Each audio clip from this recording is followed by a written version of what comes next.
লুটপাট করে গাজী টায়ার কারখানায় আগুন দেওয়ার ঘটনা তদন্তে ৮ সদস্যের কমিটি রোববার গণশুনানি কার্যক্রম শুরু করেছে।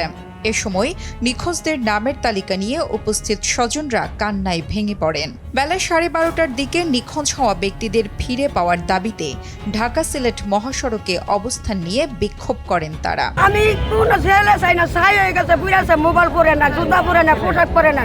আমার সন্তান কি হয়েছে, গুম করে লাগছে। আমি চাই তিনটা সন্তান নিতাম না, লাশও নিতাম না, শুধু এই লোকটা চাই যে রিসিভ করছে 4-10 মিনিটে। আবার হাই ফিরা 21-এ ফোন দিছে, শুধু এই লোকটা চাই। বাবা মোবাইল কালকে বাজছিল, রাত 4টা বাজে রিসিভ হয়েছে। রিসিভ করার পরে আমার আপু ধরছিল, ধরার পরে বলতেছে আপনাকে মানে সে আরো জারি মারতেছে।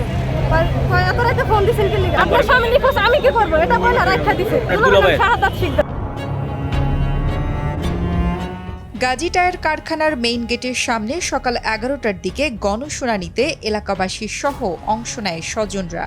এ সময় ঘটনার বর্ণনা দেন প্রত্যক্ষদর্শীরা। তবে ভয়াবহ এ ঘটনায় 27 আগস্ট তদন্ত কমিটি গঠন করে 10 কার্যদিবসের মধ্যে প্রতিবেদন জমা দিতে বলা হলেও 7 দিন পরেও মেলেনি কারো খোঁজ।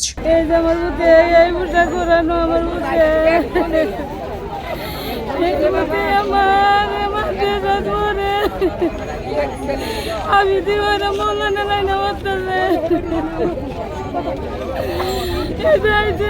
আমি দেয় না, এটা কোথা এটা করলাম, ঢুকতে দেয় না। জানা গেছে গাজী টায়ার কারখানায় আগুন লাগার ঘটনার দিন কি ঘটেছিল, লুটপাটের ঘটনায় কারা জড়িত ও নিখোঁজদের নামের তালিকা যাচাই বাছাই করতে এ গণশুনানির আয়োজন করা হয়েছে। প্রত্যক্ষদর্শী ও এলাকাবাসীর দেওয়া জবানবন্দি যাচাই বাছাই করে তুলে ধরা হবে তদন্ত প্রতিবেদন। গত 25 আগস্ট বিকেলে রূপগঞ্জের রূপসী এলাকায় গাজী টায়ার কারখানায় লুটপাট শুরু হয়। রাত 10:30টার দিকে কারখানাটিতে আগুন দেয় দুর্বৃত্তরা।